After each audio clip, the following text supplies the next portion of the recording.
Guys, என்னோடய weapon mastering சீரீஸில் வந்து ஒவ்வொரு வெப்பனாக நானும் லேர்ன் பண்ணேன். அது எல்லாமே பாதியில் தான் இருக்குது. ஆனால் நம்ம எல்லாத்தையும் ஸ்டார்ட் பண்ணோம். அது ரொம்ப முக்கியமான ஒன்று. அதோட கண்டினியூஷனாக தான் வந்து இந்த ஹார்ஸ் ரைடிங் இருக்க போகுது. ஹார்ஸ் ரைடிங் வந்து என்ன மாதிரி மைண்ட் செட் இருக்கிற பீப்புள்ஸ் நிறைய பேருக்கு வந்து கன்ஃபார்மாக அது உள்ள ஒன்று இருக்கும், ட்ரை பண்ணணும் அப்படின்னு. ஏன்னா அந்த பொன்னியின் செல்வன் படம் வந்ததுக்கப்புறம் ஒரு ஆதித்த கரிகாலனாவோ இல்லைனா அந்த மாதிரி ஒரு கேரக்டராகவே சிலர் மாறி இருப்பாங்க. அதில் நானும் ஒருத்தன்.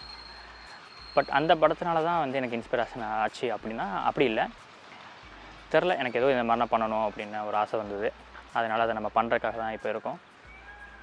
கண்டிப்பாக இது வந்து ஒரு இன்ட்ரெஸ்டிங்காக இருக்கும். இந்த வீடியோ வந்து நீங்கள் பார்ப்பீங்களான்னு தெரில, பாருங்கள். கன்ஃபார்மாக வந்து இது ஒரு டிரான்ஸ்பரண்ட்டான ஒரு லேர்னிங் இதாக இருக்க போகுது. ஓகே, அதை அஸ் அ பிகினராக இப்போ நான் லேர்ன் பண்ணுறத காமிக்க போகிறேன். சேம் டைம் வந்து அதை பார்த்து உங்களுக்கும் ஒரு ஃபீல் குட்டான ஒரு ஃபீல் கிடைக்கும். மாஸ்டர் ஃப்ரேமில் வந்துட்டிங்களே.